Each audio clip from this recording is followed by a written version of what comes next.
Right. So I've never done this kind of response type video before, and I'm not sure that I will ever do it again. But in the interest of trying to get better at debate, even if it's one way, and the interest of getting better at critical thought, I figured why not start with, the internet's biggest softball in Steve Shives, because he has some very particular thoughts. He was clutching pearls for about 30 minutes about Mythcon in Milwaukee, and I thought this is a great opportunity as somebody who was there, who might be able to present some counterpoints. So hopefully you'll still enjoy this. Well, let's see how I do. So the first bit of cringe is, I think, right around 30 or 40 seconds in. So let's Myth check that out. Information Conference in Milwaukee, Wisconsin. Mythcon. It was put on by an organization called Mythicist Milwaukee. And the entire event was a shit show, and it was predictably so. Right. So less than a minute into the 30-minute dissertation, and I assure you I won't be stopping every 30 seconds, or this video would manage to be twice as long. He exposes his hand as being no real credible source on this. I mean, I was there. Steve Shives was not there. The information, the full stream about Mythcon has not been released. So the only person or only people that would really be able to accurately rate Mythcon would be those in attendance or those who spoke. And since Steve Shives is neither one of those two, I think I'll just say let's wait and make my own judgments. Okay, right. So now we're going to get into an interesting thing. Steve likes to paint the receivers of his ire as basically Voldemort level evil characters. He does not say their name. In this particular case, he decides to say their names while also leveling just about every slanderous buzzword known to man. Were professional YouTube misogynists and racists and rape apologists and just generally awful people with fan bases of similarly awful people. So here we have Steve, one of the many hot takes he has in this video,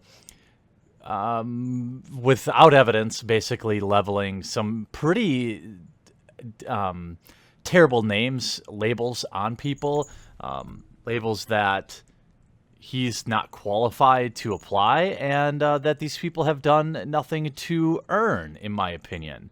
And then, as if that were not enough, he has to take a moment to then spread the shame that he's sending out to these creators to literally everybody who may be a fan of their videos. So if you like Armored Skeptic or Shoe on Head, which apparently Shoe on Head is also a misogynist now, if you're into these videos, you are also an awful person. Armored Skeptic and Shoe on Head, two absolutely vile, disgusting human beings who bully trans people, who promote misogynist, sexist, racist talking points, who are two of the most vile, disingenuous, awful people that I can think of. And one of the few people I can think of who is worse than they are is the other person. Right. So Steve Shives levels, it's basically a checklist of buzzwords or social justice code words, things like the word bully, or when they say, I feel unsafe. These are code words that they use. And it's absurd that you could level all of these judgments on somebody in such a cavalier manner. I find it pretty disturbing, having never met any one of these people in real life. These are some pretty heinous things to say. It's like, he's not out there saying, I disagree with their opinion. Like I'm saying, Steve Shives, I disagree with many of your opinions. But he's leveling some personal attacks that is disturbing. I don't really understand it. About who was invited to be a featured speaker at Mythcon, which is Carl Benjamin, also known as Sargon of Akkad, one of the most disgusting human beings on the planet. How could anyone know this? I'm just wondering, is there a scientific scale Mr. Shives uses to rank people on level of awfulness? Or is he just arbitrarily saying this with no research? I'd be curious. Steve, let me know. I expect to see you in my comment section down below. I'm curious how you came to this conclusion. Who made the newspaper in the UK last year for sending a rape taunt to a member of parliament who was herself a survivor of sexual assault. Okay, one correction here. It was a non-rape taunt, to be specific. And this is something that is common. This is what the debater on the stage didn't seem to understand. There's no victim here. People are morally outraged, where the MP in question didn't even care about it. So why is if the victim doesn't care, in your opinion, the victim, why do you care? Why are you so stuck on it? There was a point where Carl Benjamin was called out by Thomas for that aforementioned rape taunt to the British MP. Both of these gentlemen seem to really be focused on one of 100,000 tweets that were probably sent by this person, and a tweet that, in fact, the person who the tweet was directed at didn't care about. You're about to see a pretty interesting reaction here from Mr. Shives, and that is he is shocked and appalled that Sargon of Akkad would dare to display some personal responsibility. And he happily took credit for it, admitted to it proudly, not an ounce of shame, not an ounce of regret, and he was applauded for it because the audience was full of people who thought that he was awesome. Incorrect. The crowd was full of people that were happy to see him take personal responsibility. The crowd was full of people who were proud of him for not being shamed by the other gentleman on the stage. How do I know this? Well, I was there. All right, now let's move a little further up into it. If you host a podcast that has a decent sized audience, they're listening to your show. Some of them are. If you have a YouTube channel that has a decent sized audience, even if you're someone like me and you try everything you can not to cater to those people, they're here. I know they're here. I know some of them will watch this.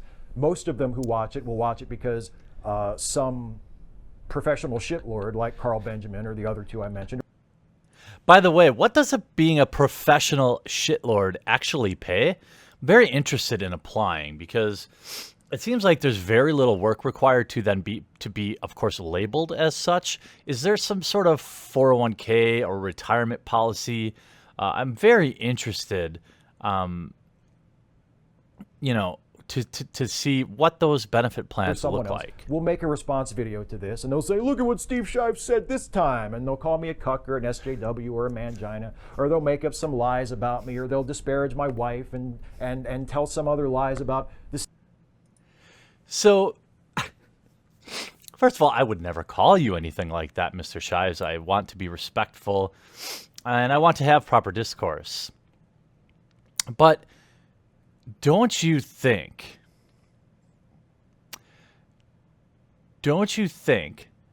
that this is perhaps the most hypocritical thing you've ever said?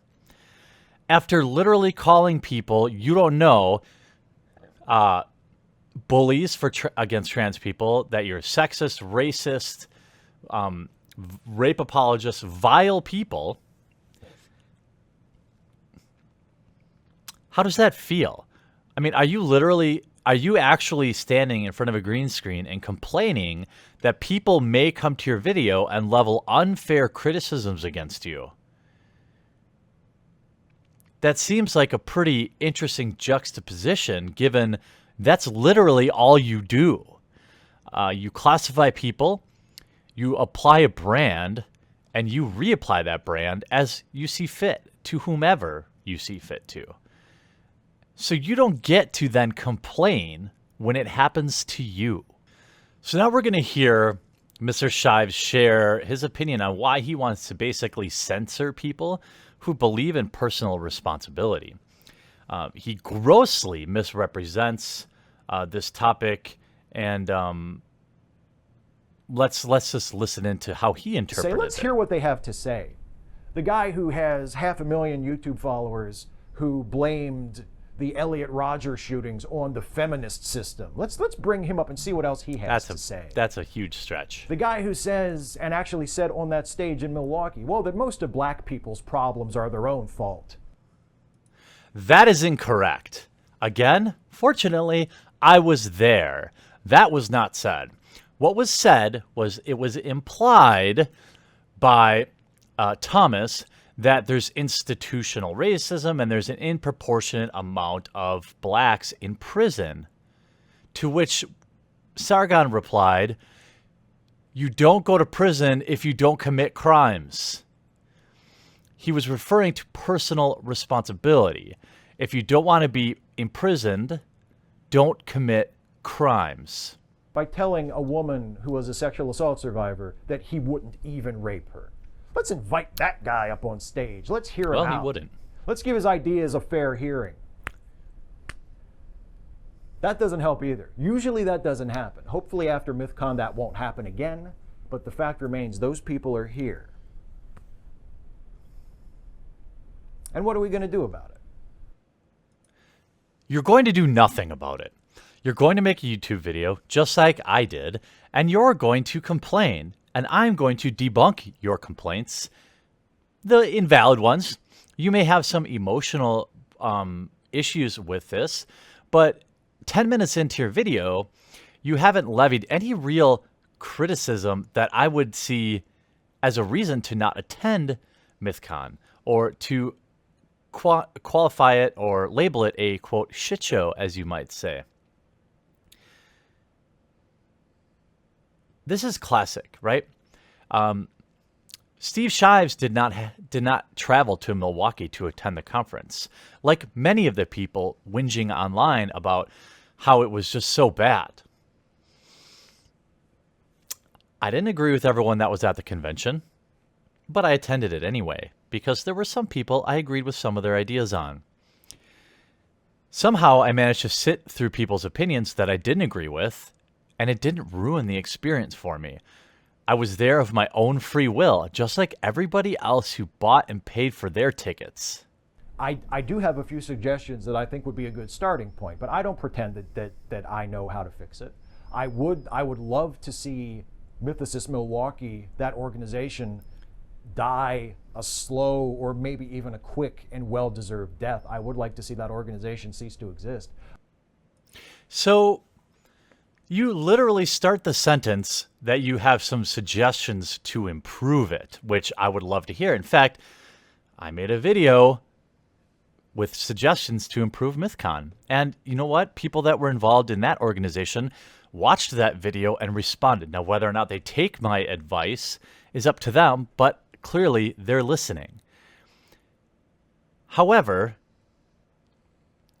you show your true opinion in the exact same sentence by saying you would like this organization and convention to die because you don't like a few of the speakers that it had 1 year.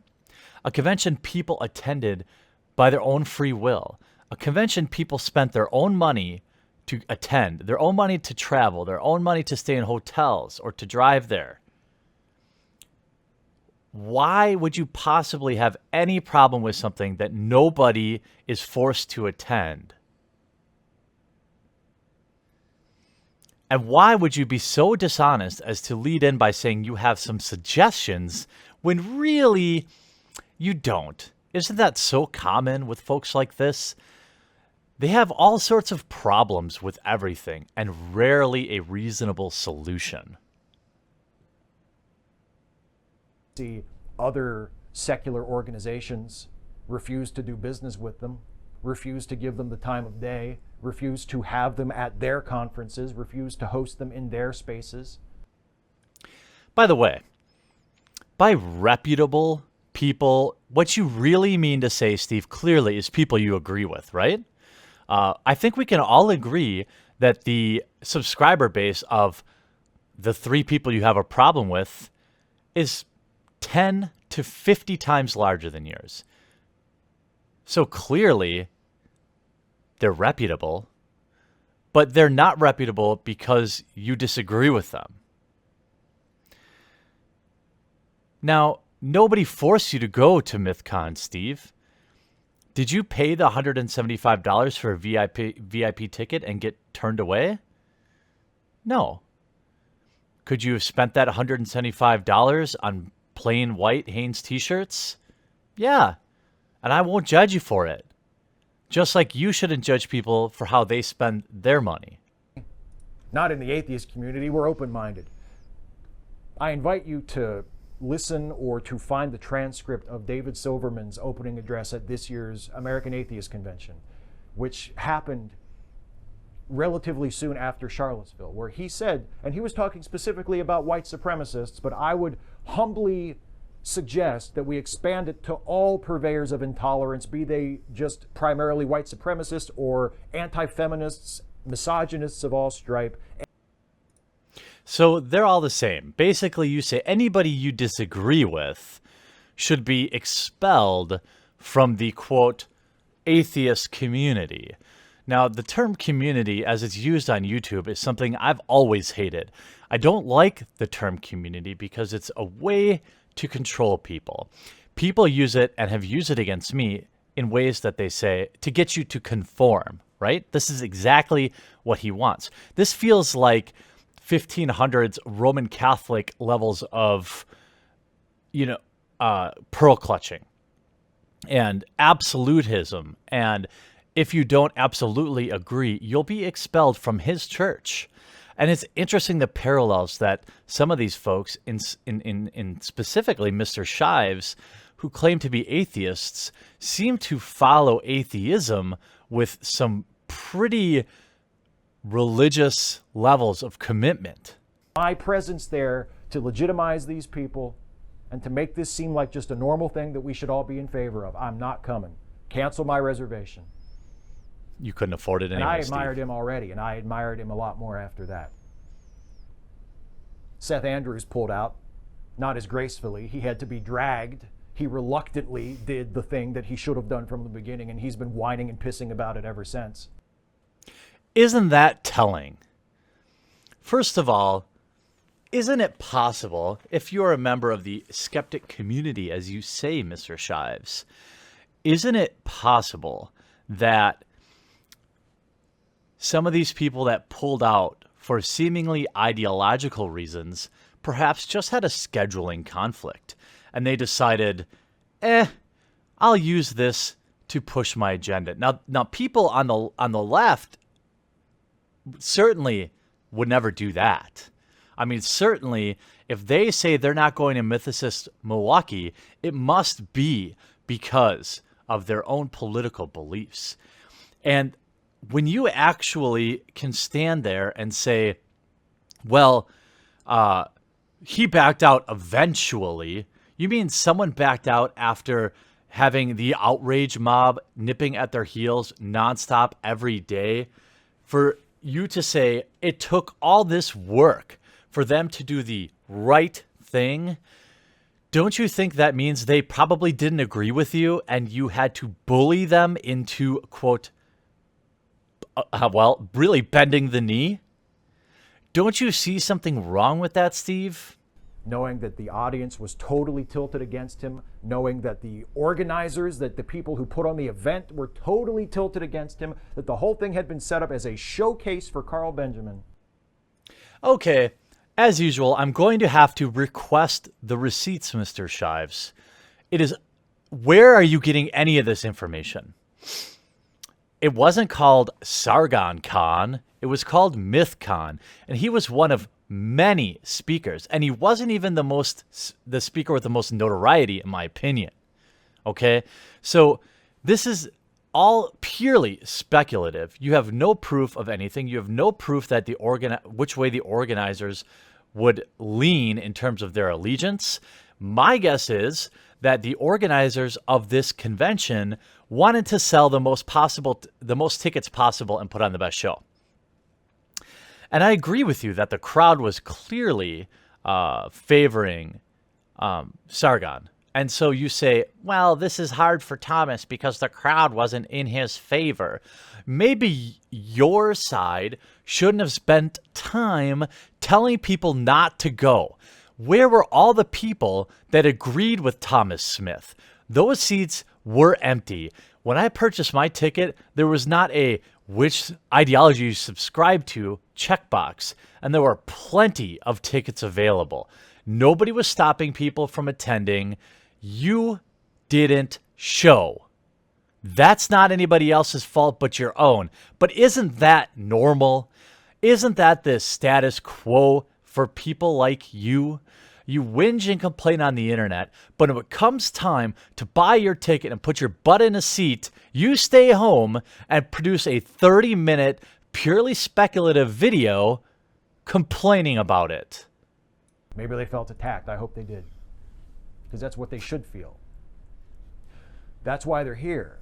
That's why things like Mythcon were even theoretically possible in the first place. Because we've known that these people are in our midst the entire time. The atheist community in many ways is just a microcosm of American society in general. There are just certain elements that are even more amplified in our circles than in general. These misogynists, these racists, these anti-Muslim bigots, these anti-gay, anti-trans bigots. Show me the receipts, Mr. Shives, or are you just going to continue to recite buzzwords to paint anyone who disagrees with you as a baddie? They've always been here, and they've always been comfortable here for the most part. And that's the problem. We've known that they're here, and we've allowed them to be comfortable. We've allowed them to feel welcome. And I think it's time that we pull out that welcome mat. I think it's way past time. I think it should have been done years ago. But it's definitely time to do that now. At conferences, in online spaces, in podcast and YouTube fan communities. The problem is, Mr. Shives, is you do not have the power to do this. You have the power to be a mild nuisance. Your entire letter writing campaign resulted in the organizers having to pay an extra $4,000 for security. You changed almost nothing. And with each passing day, you'll continue to have less and less power. And every time a video like this comes out and you paint everyone out there with such horrible labels, it springs up another 10 people willing to make their very first response video to speak out against it. And guess what? Most people will agree with me. You can fuck off to 4chan. You can go somewhere else. Start your own fucking convention. Isn't that what they did, Steve Shives, Mr. Shives? Isn't that what they did? I'm sorry, were you on the board of directors for Mythcon? Were you a high-level investor? Oh, you didn't even buy a general admission ticket? Okay, all right. Well, I just wanted to clear that up. Do what Mythicist Milwaukee wanted to do, apparently, and just have a fucking shitlord convention. Now, that's something I would attend. Now, even if we were to concede that the three people you have a problem with are in fact shitlords, as you call them, which I don't agree with, this is far from a shitlord convention, as you call it. There were many other speakers, including a world premiere of a movie. So the three people that you had a problem with were just part of the show. Are you saying everybody that was there should be painted? Well, of course we know you're saying that. I've already said I'm against those people. I pulled out of the conference. I disagree with them. What more do you want from me? Stop policing my speech. Stop trying to control who I listen to. It's the outrage brigade. It's the fear pimps. They're just making a big deal out of it. They're making too big of a deal out of it. What about all the good people in the community? Like me. That's really the point. What about me? I'm a good guy. Stop making me feel like I'm not a good guy. Maybe you're not a fucking good guy. If you've sat still and watched all of this shit. So what he's doing here is putting his fellow, femme-atheists up to a purity test. He's jealous that those who are not willing to expound horrendous opinions, but share some similar opinions, maybe about feminism and atheism, things like that, far left atheists. He is jealous that they have a larger audience, and he is admonishing them for not using it to attack people. And he's making fun of his fellow community members for not being hardline enough. They fail his purity test. And see, that's exactly it. People are never, this is why your side continues to die. This is the snake that eats its own tail. People are never mad enough. People are never outraged enough. People never donate enough money. It's never enough. When does it end? Well, I'll tell you when it ends. It's when they leave. It's when they get red-pilled, if people still say that. They leave it and they find something more rational, less judgmental. People like you are why Donald Trump is the president. I hope one day you'll realize that. And every night when you go to bed complaining about it, just know you did this. You know, it's really sad to admit it, but the cult of outrage still has a small amount of power. The dishonest letter-writing brigades, campaigns of harassment of other speakers did hurt this convention financially, and it probably cost some seats. They had to spend an extra $4,000 on security, and that's money that might have been made up with additional ticket sales. I'm sure your group can still instill a bit of fear in an ever-shrinking group of people, and that's okay with me because that pool of people is shrinking each and every day. It's unfortunate that you think so little of your fellow humans that you would be so afraid that simply hearing different opinions would sway them away from what sounds like your cult. I, on the other hand, think the kind of folks willing to pay up to $175 to attend a convention where they know they are going to hear people who have differing opinions than them just might be able to make up their own mind. And if people like Sargon of Akkad, Shoe on Head, and Armored Skeptic are so wrong, why are you so afraid of people hearing it?